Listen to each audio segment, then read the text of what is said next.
उन लोगों में से कुछ लोगों में से हूँ जो राजनीतिक सामाजिक तौर पर पहले दिन से कह रहे हैं कि हम बिल्कुल शराबबंदी के विरोध में हैं। हमारा बस चले तो 48 घंटे में शराबबंदी को यहाँ से हटा देंगे। क्यों? इसके 3 वजह है। शराबबंदी के जरिए आज तक दुनिया में, सिर्फ बिहार और भारत में नहीं, पूरे दुनिया में कहीं इस बात का प्रमाण नहीं है कि शराबबंदी के जरिए किसी समाज का आर्थिक सामाजिक विकास हुआ है। इस दुनिया में कहीं ऐसा प्रमाण नहीं। अगर होता तो दो दुनिया में अग्रणी देश हैं जो स्कैंडिनेवियन कंट्री हैं, वेस्ट के यूरोपियन देश हैं, अमेरिकन देश हैं, उस सब जगह शराबबंदी लागू होता। उन लोगों ने लागू क्यों नहीं किया? क्योंकि इस बात का कोई प्रमाण नहीं है। दूसरी बात, लोग ये बताते हैं कि गांधी जी ऐसा चाहते थे कि शराबबंदी लागू हो। बिल्कुल ये बात सिरे से खारिज करता हूं, गलत बात है। लोगों को भ्रम फैलाया जा रहा है। मैं पिछले 2 वर्ष से नीतीश कुमार को और उनके जो भी लोग भी शराबबंदी के पक्ष में है गांधी के नाम पर, मैंने उनको खुली चुनौती दे रखी है। अगर आप गांधी को पढ़ने का, समझने का दावा करते हैं तो मुझे एक पंक्ति गांधी जी का दिखा दीजिए, लिखा हुआ या बोला हुआ, जहां पर गांधी जी ने ये कहा कि सरकारों को शराबबंदी लागू करना चाहिए।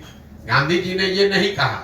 गांधी जी ने शराब को लेकर, शराब न पीने को लेकर एक सामाजिक प्रयास की बात कही है कि शराब पीना बुरी बात है, नहीं पीना चाहिए, समाज को इस दिशा में प्रयास करना चाहिए। उन्होंने ये नहीं कहा कि सरकार को कानून बना देना चाहिए। इसका एक आपको उदाहरण दे रहा हूं। गांधी जी ने कहा कि सबको वेजिटेरियन होना चाहिए, अच्छी बात है, लेकिन कल होकर अगर सरकार ये कानून बना दे कि जो जो आदमी वेजिटेरियन नहीं है, शाकाहारी नहीं रहेगा, सबको जेल में डाल दिया जाएगा, क्योंकि गांधी जी ऐसा चाहते थे, ऐसा कभी हो सकता है? ये तो गांधी जी की बात, बताई हुई बात का डिस्टॉर्शन है। तीसरी बात, मान लीजिए कि एक बार को शराबबंदी आप लागू, कुछ उसका फायदा है भी, तो फायदा तो तब होगा जब आप शराबबंदी लागू कीजिएगा। जमीन पर बिहार में शराबबंदी तो लागू है नहीं। शराबबंदी के नाम पर शराब के दुकान बंद कर दिए गए, होम डिलीवरी चालू है। तो आप देख रहे हैं कि दुनिया भर में अमेज़न है, फ्लिपकार्ट है, आप घर से बैठे बैठे ऑर्डर करते हैं, सामान घर पे आ जाता है। तो मैं 2 वर्ष से कह रहा हूं कि जो बिहार में शराबबंदी है, ये नीतीश कुमार का अमेज़न फ्लिपकार्ट मॉडल है, जिसमें शराब का दुकान बंद है और होम डिलीवरी चालू है। अब इसका जरा आप नुकसान समझिए। बिहार जैसे गरीब राज्य में शराबबंदी के नाम पर जो ये फसाद खड़ा किया गया है, इसकी वजह से करीब करीब 20,000 करोड़ रुपया का हर साल का नुकसान हो रहा है बिहार की गरीब जनता का। और ये पैसा जा कहां रहा है? ये पैसा जा रहा है भ्रष्ट अफसरों के पास, शराब माफिया के पास, और यहाँ के गरीब जनता का पैसा लूटा जा रहा है। दूसरी बात, शराबबंदी होने से हर गांव में आप देखिए जितने लड़के हैं वो अवैध शराब के कारोबार में लग गए। उनके हाथ में कट्टा, उनके पास मोटरसाइकिल, 2-4 बोतल इधर से उधर किया, 2-4 हजार रुपया कमा लिया। और सबसे महत्वपूर्ण बात, इसमें जिन महिलाओं के नाम पर शराबबंदी लागू किया गया, सबसे ज्यादा प्रताड़ित इसमें महिला ही है। जब से बिहार में शराबबंदी लागू किया गया है, तब से आंकड़ों के हिसाब से, सरकारी आंकड़ों के हिसाब से करीब 6,37,000 से ज्यादा केस रजिस्टर किए गए हैं। करीब करीब 6.5 लाख केस दर्ज किए गए। इसमें 1.25 लाख केस अभी भी चल रहा है। और ये ज्यादातर केस, 2/3 से ज्यादा केस समाज के गरीब और पिछड़े समाज के लोगों पर किया गया है।